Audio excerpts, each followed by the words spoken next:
नमस्कार, बहुत स्वागत है आपका। आप देख रहे हैं किस्मत कनेक्शन और मैं हूं आपके साथ शैलेंद्र पांडे। जब तक मानव का जीवन है, जब तक मानव का शरीर है, तब तक गलतियां होना बड़ा स्वाभाविक होता है।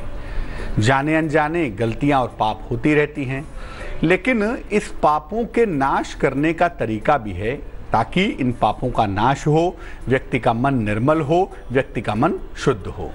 साल में एक बार एक ऐसा मौका आता है जिसको कहते हैं योगिनी एकादशी। इस एकादशी पर हर तरह के पाप का नाश हो सकता है, इसीलिए इसको पाप नाशिनी एकादशी भी कहते हैं और आज हम इसी की बात करेंगे। तो चलिए चर्चा की शुरुआत करते हैं। सबसे पहले झलक। एकादशी की तिथि हो, आप व्रत रखें या ना रखें, लेकिन ये जरूर कोशिश करें कि एकादशी के दिन अनाज ना खाएं। अगर आप केवल इतना ही करें कि साल में जितनी एकादशी पड़ रही है, एकादशी के दिन अनाज ना खाएं, तो आपका मन और आपका शरीर बहुत सारी बीमारियों से बचा रहेगा। चलिए अपने विषय पर आते हैं। सबसे पहले जानते हैं कि योगिनी एकादशी है क्या और इसकी महिमा क्या है।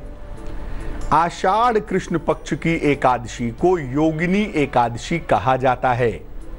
ये एकादशी पाप के प्रायश्चित के लिए, पाप के नाश के लिए विशेष मानी जाती है।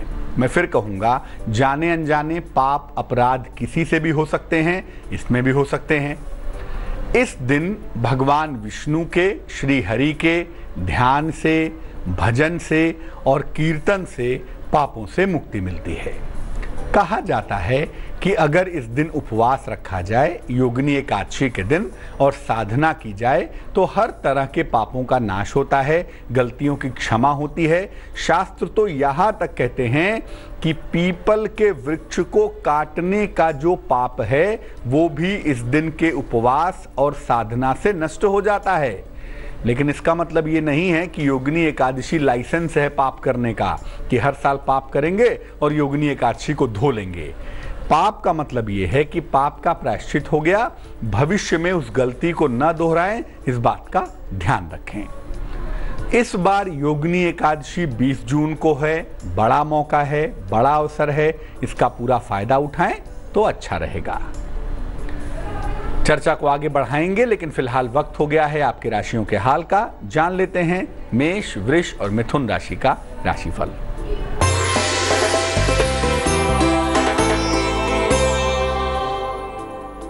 मेष राशि, स्वास्थ्य में सुधार होगा।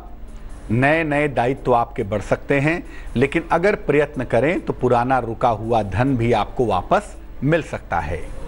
शुभ रंग जिसका प्रयोग करेंगे वो होगा लाल और भाग्य साथ निभाएगा तकरीबन 77%।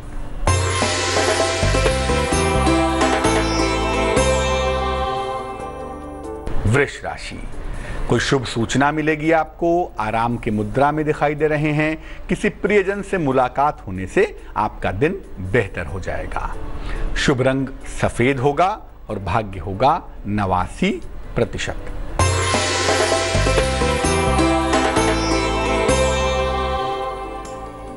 मिथुन राशि, धन की स्थिति बेहतर दिखाई दे रही है। ऑफिस में आपको प्रशंसा मिल रही है। सेहत की तमाम समस्याएं दूर हो रही हैं। शुभ रंग आसमानी है और भाग्य है 65%। अब ये जानते हैं कि योगिनी एकादशी के दिन उपवास रखने की विधि क्या है, उपवास रखने का दरअसल तरीका क्या है। प्रातः काल स्नान करके सूर्य भगवान को जल अर्पित कीजिए। इसके बाद पीले कपड़े पहन लें या पीले रंग का चादर ओढ़ लें और भगवान विष्णु की पूजा करें। भगवान विष्णु को पीले फूल अर्पित करें, पंचामृत अर्पित करें, तुलसी के 2 पत्ते भी अर्पित करें। इसके बाद भगवान विष्णु और माँ लक्ष्मी के मंत्रों का जप करें। बहुत सारे इनके मंत्र हैं जो हमारे विद्वान दर्शक जानते हैं, किसी भी मंत्र का जप कर सकते हैं। किसी निर्धन व्यक्ति को जल का, अन्न वस्त्र का या जूते छाते का दान करना भी बहुत शुभ होता है योगिनी एकादशी के दिन। और जब आप उपवास रखेंगे तो केवल जल ग्रहण करें या जल या फल ग्रहण करके ही उपवास रखें। कोशिश करें कि अन्न ना खाएं तो ज्यादा बेहतर रहेगा। योगिनी एकादशी पर पाप नाश के लिए क्या विशेष करना चाहिए उस पर भी बात करेंगे, लेकिन फिलहाल कर्क, सिंह और कन्या राशि का राशिफल।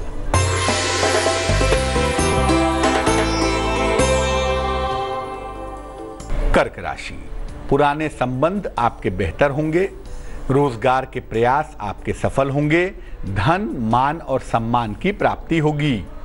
शुभ रंग गुलाबी होगा और भाग्य होगा 85%।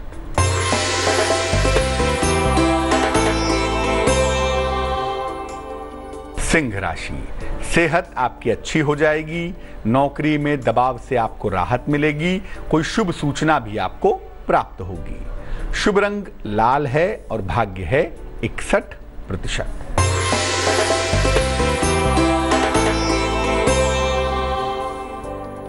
कन्या राशि, प्रेम संबंध आपके शुरू होंगे, काफी धन आपका खर्च हो सकता है, बड़ों की सलाह से आपको निश्चित लाभ होगा। शुभ रंग हरा होगा और भाग्य होगा 50%। अच्छे स्वास्थ्य के लिए और मानसिक समस्याओं से मुक्ति के लिए योगिनी एकादशी पर क्या करेंगे इस पर बात करेंगे, लेकिन फिलहाल आपका सवाल। हमें मेल लिखा है रंजीत चक्रवर्ती ने, बरकपुर पश्चिम बंगाल से लिखते हैं। जन्म की तारीख है 14 अगस्त 1998, जन्म का समय है 2 AM, जन्म का स्थान है बरकपुर, वेस्ट बंगाल। लिख रहे हैं कि पारिवारिक स्थितियां बहुत अच्छी नहीं हैं, नौकरी करना चाहते हैं ताकि परिवार की सहायता कर सकें, तो नौकरी की स्थिति क्या है, जीवन में आगे कैसे बढ़ें, इस बारे में जानना चाहते हैं। कुंडली रंजीत आपकी बनती है मिथुन लग्न की, राशि आपकी मेष है, महादशा सूर्य की और अंतरदशा भी सूर्य की है 30 अगस्त 2017 तक। अभी की जो स्थितियां हैं वो बहुत अच्छी नहीं दिखाई दे रही हैं। तकरीबन 2018 के सितंबर तक आपकी स्थितियां सामान्य हैं, तो 2018 के सितंबर तक वेट करिए। सरकारी नौकरी की तैयारी इस कुंडली में की जा सकती है। अगर SSC की तैयारी करें, पुलिस की नौकरी की तैयारी करें, रेलवेज की तैयारी करें, तो आपको सरकारी नौकरी मिलने की संभावना बन सकती है। 2018 के सितंबर के बाद एक अच्छा समय आ रहा है जिसमें आपको सफलता मिल जानी चाहिए। कुंडली की मुश्किलें कम हो जाएं, करियर में जल्दी सफलता मिले, परिवार वालों का आप ठीक तरीके से सपोर्ट कर सकें, इसके लिए 2 उपाय करें। एक पन्ना नाम का रत्न, चूंकि बुध आपका अस्त है, निर्णय लेने की क्षमता कमजोर है, तो एक पन्ना नाम का रत्न वजन में 6-7 रत्ती चांदी की अंगूठी में सीधे हाथ की सबसे छोटी उंगली में बुधवार की शाम को धारण करें। दूसरा, नित्य प्रातः और नित्य सायं, सुबह शाम दोनों समय 27 बार गायत्री मंत्र का भी अगर आप जप करें तो आपके लिए बहुत अच्छा रहेगा।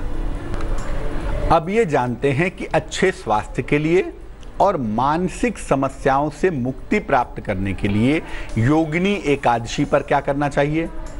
देखिए, एकादशी का उपवास रखिए। एक तो दिन भर और रात भर केवल लिक्विड डाइट लीजिए, दूध पी लीजिए, चाय पी लीजिए, जूस पी लीजिए, जल पी लीजिए, केवल लिक्विड डाइट दिन भर और रात भर ग्रहण करें।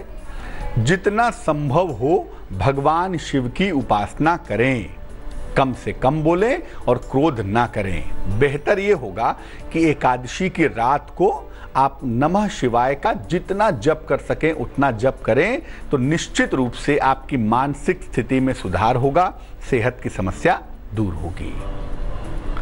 चलिए अब जानते हैं तुला, वृश्चिक और धनु राशि का राशिफल।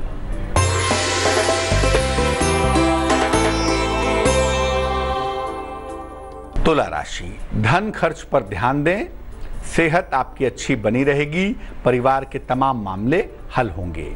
शुभ रंग नारंगी होगा और भाग्य होगा 73%।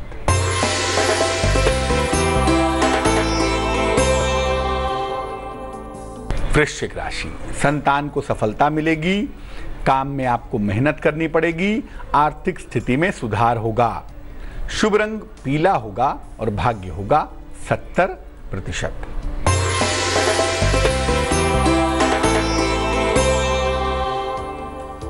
धनु राशि, दौड़ भाग आपकी बढ़ी रहेगी, घर में सुख शांति आएगी, कहीं घूमने जा सकते हैं ऐसा लग रहा है।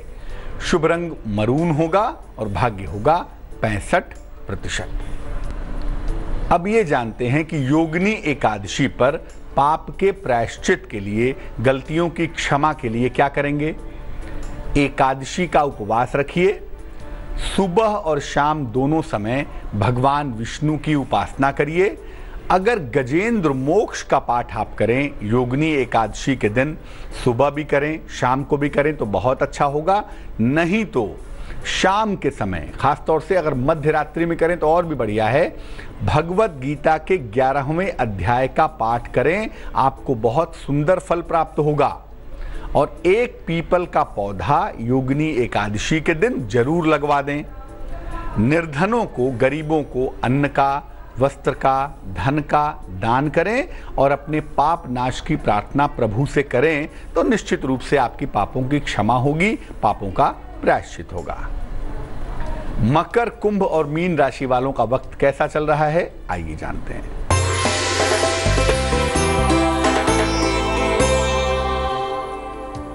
मकर राशि, मन की समस्या परेशान कर सकती है। धन के लेन देन में ध्यान रखें। महत्वपूर्ण निर्णय इस समय लेना बहुत अच्छा नहीं होगा। शुभ रंग नीला होगा और भाग्य होगा 52%।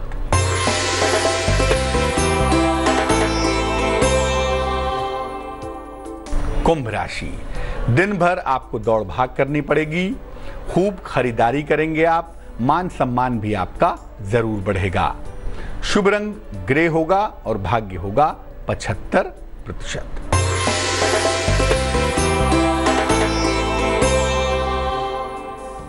मीन राशि, यात्रा के सुंदर योग हैं।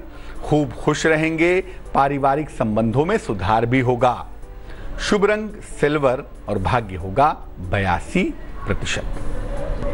तो आज हमने बात की योगिनी एकादशी की। अब हम जान लेते हैं क्या है आज की सलाह।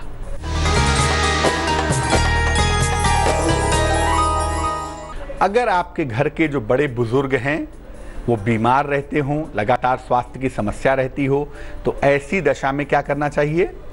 अपने घर में गमले में एक नीम का पौधा लगाएं और नीम के पौधे में नियमित रूप से जल डालें और फिर पौधे के सामने खड़े होकर बैठकर प्रार्थना करें कि आपके घर के बड़े बुजुर्ग स्वस्थ रहें, प्रसन्न रहें। निश्चित रूप से लाभ होगा। तो आज के लिए किस्मत कनेक्शन में बस इतना ही। फिर हाजिर होंगे किसी नए विषय के साथ, आपकी समस्या के समाधान के साथ। तब तक के लिए मुझे दीजिए इजाजत। आगे देखिए रिश्तों की कहानी संजय सिन्हा के साथ। नमस्कार।